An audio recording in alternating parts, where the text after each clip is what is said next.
know what they got going on. Yeah, I know they got to deal with us. I know they probably getting asked the same question. So, who's this team will bring it on Sunday night? I plan on having a big game. It is what it is. It's nothing. I'm not gonna shy from it. Take it how they want to take it. That's Texas defensive tackle Tim Settle, who has randomly become one of their chirpiest players and has actually backed it up when he has done this before. I think he said this about Josh Jacobs, Packers running back, before that Texans-Packers game. Yeah, we're coming to hit him as hard as we can. And Settle actually had a pretty good game against the Packers, all things considered. So now, hey, they're asking him, hey, are you ready for the Detroit Lions? And he's saying, I hope they're ready for us. I like the confidence.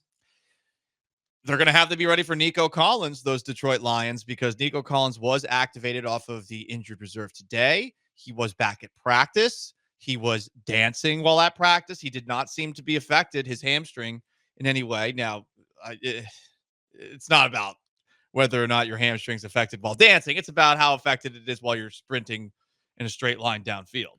Yeah, I mean, I've given him some grief. I don't say because it seemed like his report was going to be very wrong. But Aaron Wilson was pretty consistent about this, that Nico Collins was fully recovered and ready to go, and that seemed wrong until all of a sudden today. So at this point now, I think we have to assume he's correct and that he's fully good to go on Sunday. And if they have him back, that gives them a chance to win. Am I going to pick the Lions? Probably. But at the very least, I think the Texans have a chance to show up Sunday night if they have him back. Whether or not they have Will Anderson back remains to be seen, but it's definitely not looking good for Will Anderson. We'll check when the next injury report comes out for the Texans. They might even rule Anderson out if he hasn't been on the field all week long, dealing with that ankle injury that he suffered Thursday against the New York Jets. Interesting matchup of two ex-player coaches. Dan Campbell, remember when he was first hired and how everyone was laughing at this press conference? This is Dan Campbell in his introductory press conference, and watch out, world. All right, and so this team's going to be built on, we're going to kick you in the teeth, all right, and when you punch us back, we're going to smile at you, and when you knock us down, we're going to get up, and on the way up, we're going to bite a kneecap off, all right, and we're going to stand up, and then it's going to take 2 more shots to knock us down, all right, and on the way up, we're going to take your other kneecap, and we're going to get up, and then it's going to take 3 shots to get us down. And when we do, we're going to take another hunk out of you. Before long, we're going to be the last one standing. All right, that's going to be the mentality. All right, and we're going to learn that any loss that we take, we're going to make sure we feel the full pain of it and not go numb to it and learn from it. And I think they've certainly learned from the 24-7 loss that they suffered in the NFC Championship game. I thought they would have a hard time bouncing back from that, but they have gotten back up. And they are playing a mean, violent brand of offense where they're just running people over, running by people. Jared Goff's been really efficient. And it's weird that you hear someone talking like that. You would think that that's not going to be an offensive-minded team, Joe. But, I mean, this is what they are. And their defense has been doing the job. They have been the best team in the NFL despite having 1 loss all year long. I know the Chiefs are undefeated, but the Lions have been a lot scarier to this point. And it is because of Dan Campbell. Even if he's maybe not the X's and O's guys, people love playing for him. They always have loved playing for him. And on a personal note, I am happy that a guy like this can prove so many people wrong who were laughing at him for a quote at a press conference like this that I thought was fun and different, but fun. Yeah, it's just so different than anything you ever hear. So like it's hard not to Biting chuckle at. kneecaps. Biting a kneecap, that's not going to go well for your teeth. Yeah, like the rest of the analogy is really good about getting up and down and taking chunks out of them on the way up. But it's the biting kneecap one that we'll never forget. But right now, we should all be biting kneecaps. Dan Campbell leading the way. I don't want to bite a kneecap. I don't really either. That sounds like those mewing exercises that the kids do so that they can have stronger jaw lines. People do these workouts, supposedly. They do? Yeah, they do. Yeah. Why?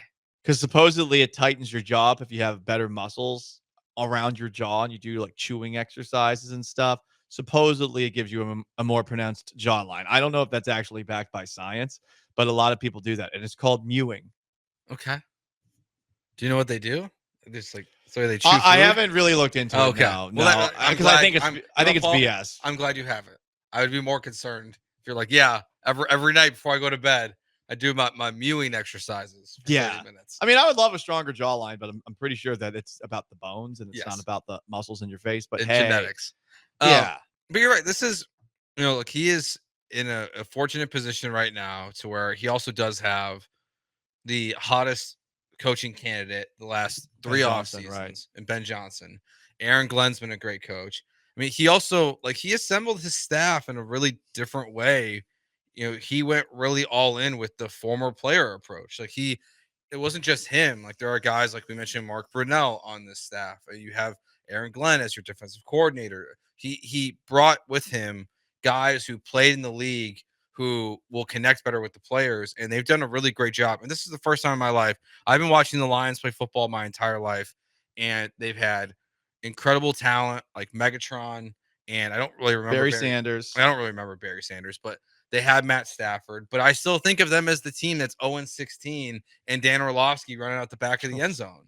Like, that is like growing up watching the NFC North. Like, that's what the Lions are to me. It's so strange that they're the best team in the NFC, and to me, it feels like they're a shoo-in to go to the Super Bowl right now. So they've done an incredible job turning this thing around. It certainly helps that the conference as a whole, the NFC, does not seem as competitive as the AFC. I mean, who's the second best team in the NFC right now? Is it the Vikings? Is it the Packers? Is it the Eagles? Maybe it's Washington. Yeah, exactly. I mean, there's a lot of questions about everybody. So they're certainly in a good situation, but Dan Campbell's, I think, at the center point of it. And really a question I have for you. Would you rather have Dan Campbell than D'Amico Ryans right now? I think having Dan Campbell does assume that you have Ben Johnson as well. Probably Aaron Glenn. Glenn's a local guy. Yeah, if I get the entire staff, I'm taking Dan Campbell because I get Ben Johnson with it. I think he has a better staff around him. That's 100%. For sure. He hired a much better staff. I mean, Ben Johnson, he turned down jobs the last 2 years and potentially will do it again this upcoming offseason because they might be in the Super Bowl, so teams might not even be able to wait for him. So they continue to have this hot coaching candidate who stays with them. It's very unorthodox to what we've seen. So it's pretty crazy that he stayed. Yeah. I get it. He probably didn't like the options available, but I mean, he said pretty early on, no, I'm focused on the Lions and our return to the Super Bowl or first appearance in the Super Bowl. Yeah, I mean, look, they're one of 4 teams with the Texans who have never gone to a Super Bowl. The Browns, the Jags, the Lions, the Texans. And I think the Lions are going to be one of the 4 teams that breaks it. The Texans will be part of the final 3 teams in the NFL to have never. At least gone they to have the an Super Bowl. excuse. At least they kind of have an excuse. 100%. Cleveland has no excuse. Anyway, I know they're not the same franchise as they were technically before. Well, no, I mean, they blew it. They blew it a couple times in the 80s. Ernest Biner. That's true. John Elway's the reason they didn't make it. But yeah, right now, if I got the whole staff, I would lean Dan Campbell. If I only get the coach, I'm gonna stick with D'Amico Ryans just because I want to see what it looks like for Goff. Like, it was a little bumpy without McVay. Like, what does it look like without Ben Johnson? What does it look like without Aaron Glenn? And at least D'Amico calls the defense, or Dan Campbell doesn't do any of that. So I still really like D'Amico as a head coach. So I like him as a head coach too. However, this week, I'm not feeling so hot about it. Yes, that I agree. The Rabbit Ears vibes that have come out after he was talking about how people are in an uproar about them not doing anything at the trade deadline and reacting to this idea that they're not that impressive of a team. I don't like hearing that from my head coach. He is newer to this than Dan Campbell is, because Campbell also had the interim term with the Miami Dolphins way back in the day too. I forgot about that. I mean, that interim term with the Dolphins, he was such a meathead. A lot of people were like, this is ridiculous. He's still the meathead. Yeah, it's funny. He's the exact same guy he was before. But D'Amico and Dan Campbell are, I think, the reason why we saw Antonio Pierce get this job in Vegas. Like, I think we are heading in a direction where, like in the NBA, you've got, Steve Kerr, JJ Redick, Jason Kidd, Doc Rivers, like all these guys who played in the league all over the place. I think we're going to start seeing the same kind of trend happening in the NFL, where you're going to start seeing former players become coaches because they actually connect. Like, people give Mike McDaniels a lot of grief, but sometimes I do think it's fair to be like, what do you think his players think, like when they see this little nerd standing in front of them? I would have said that about Brandon Staley with the Yeah. Chargers. Yeah, I think really what Campbell kind of like represents is like just a different way of hiring head coaches where like, and rightfully so, Ben Johnson seems like a great coach, but everyone who has an opening this offseason, their entire fan base is like, we need to get Ben Johnson. We need, or if not, we need to get the other great offensive coordinator. And to where it's like, the joke years ago is like, did you have a cup of coffee with Sean McVay? Congrats, you're now the coach of the Bengals. Like that's just what happens. And I think what Dan Campbell proves is that, hey, you don't need to just get like the third best or the fourth best offensive coordinator of the hiring cycle. Like you get a guy who is just going to be a head coach, who can do all the head coach stuff of building kind of a culture around the team and building like a foundation and mentality that everyone on your team has. And sure, they're not all going to be as successful as Dan Campbell at doing that, because I mean, he really did it immediately. Like they didn't win any games, but you could see that they were playing hard and they got better towards the end of that first year that he was in Detroit. And I think that's what it is that, hey, you don't need to just hire McVay Shanahan guys or the guy with the hot new defensive scheme, like the former Ravens defensive coordinator now in Seattle, McDonald. McDonald. Yeah. You don't need to sign, or you don't need to hire these guys for their scheme acumen. Like there's more to coaching than just what you can draw up on a chalkboard. For sure, there's also no one size fits all approach. Yeah. I mean, you should hire the person you like, and you should not base who you like off of the trends. And I think that's the unfortunate thing now is that this could go in such a direction where, I mean, Antonio Pierce, does he look like he belongs? No. Does Gerard Mayo look like he belongs? Nope. No. So it's something just to keep in mind. It is funny. Like, a couple of guys are successful. Oh, we got to do it this way. No, you have to find the guy that you believe in the most. NFL. But there's a lot of Adam Gases. There's a lot of the offensive coordinators that fail too. Like I what this boils down to is like, hey, hiring a coach, like chances are you're going to fire him in 3 years. Like no matter who you hire, like overwhelmingly it is not successful. Successful propositions. But I think this is at least a new way to think about it. Is to think about it. Not just, are you an offensive coordinator for Kyle Shanahan? Dan Campbell is the 11th longest tenured coach in the NFL right now. 11th? 11th. Wow, that's pretty And strong. because like of the year turnover. 4? And he's in year 4. He's number 11 on this That's list. crazy. Because of how many coaches get fired. And like he'll be top 10 maybe because guys like Mike McCarthy are in front of him on this list. Glad you brought up Mike McCarthy. Why is the Mike McCarthy of coaches that no one criticizes Tony Dungy? Why is he at Texans practice this week? Why is that? Well, can I share with the class what I think about Tony Dungy? Tony Dungy is one of the most overrated coaches ever, and somehow he has a job as an analyst, and he says nothing. Really, he says nothing. He says less than Jason Garrett, except for every now and then he waxes poetically, and he sounds like a pastor while he's doing it. Hey, Tony, remember when you couldn't do anything with one of the greatest defenses of all time, the Tampa Bay Buccaneers, and then John Gruden takes over and wins with your team in 1 year? Hey, Tony Dungy, remember when your Colts didn't show up in the AFC Championship game for 2003-2004?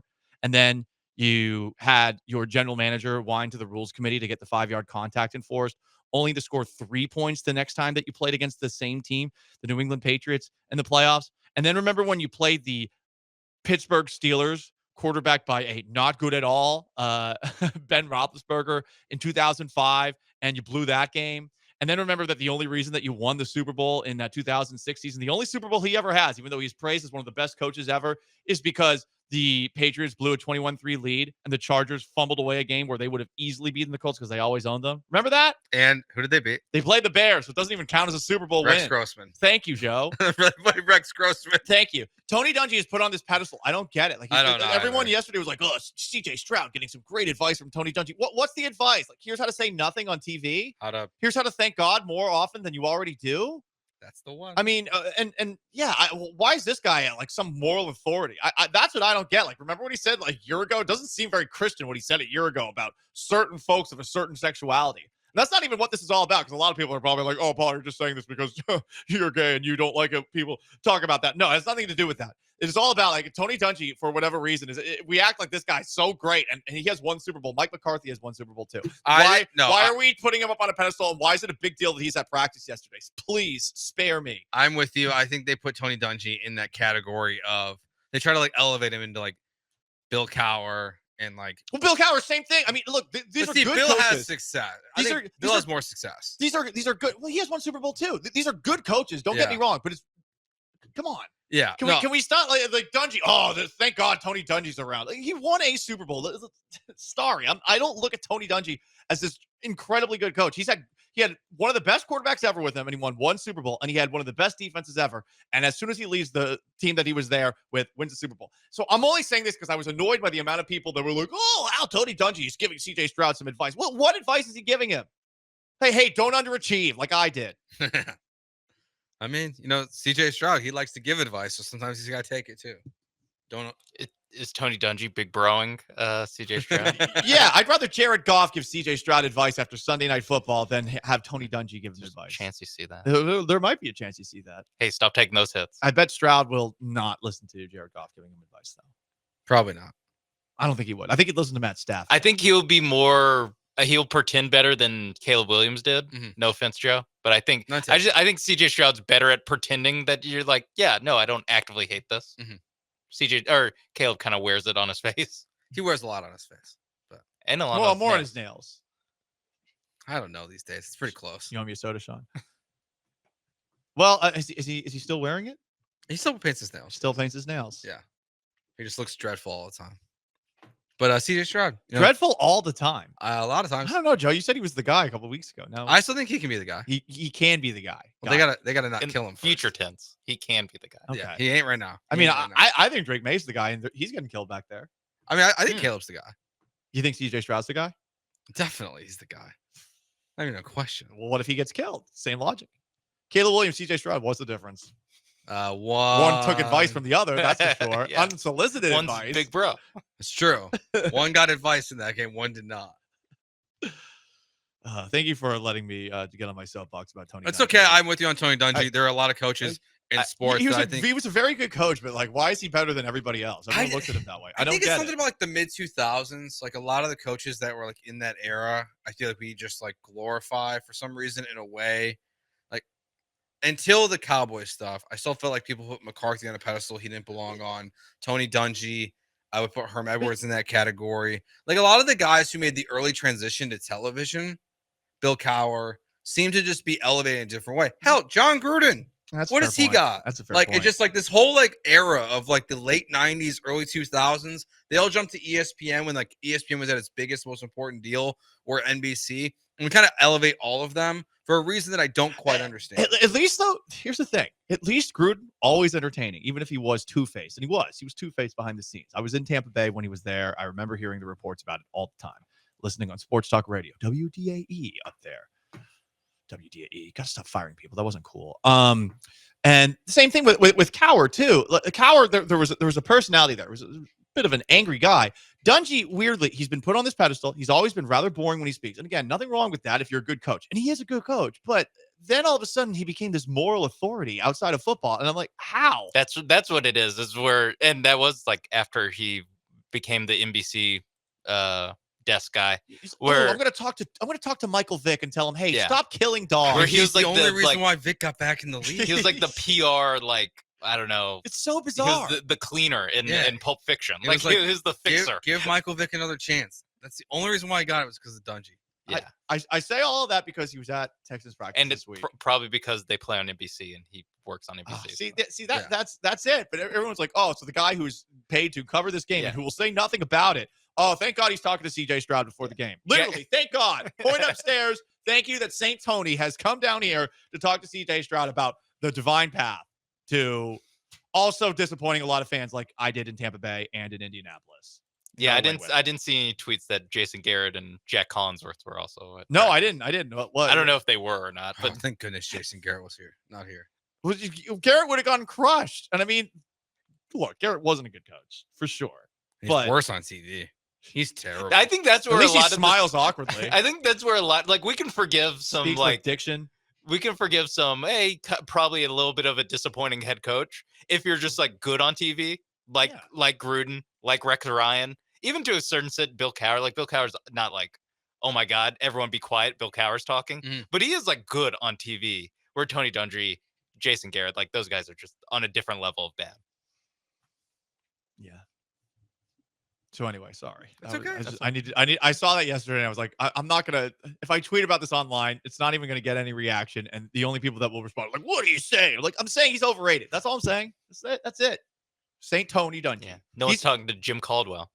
Exactly. Guess Jim Caldwell almost won a Super Bowl with those same Colts teams. Where's he at these days? He's still in the NFL? I don't He's know. probably a consultant somewhere. Or something. That man could cosplay as a statue. Because I don't think I've ever seen his mouth open.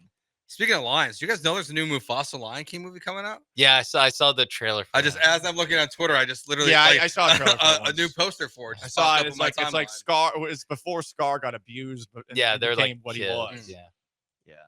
Anyway, Coog Blaze. I'd rather get my analysis from Bill O'Brien than Tony Dungy. Honestly, I would too.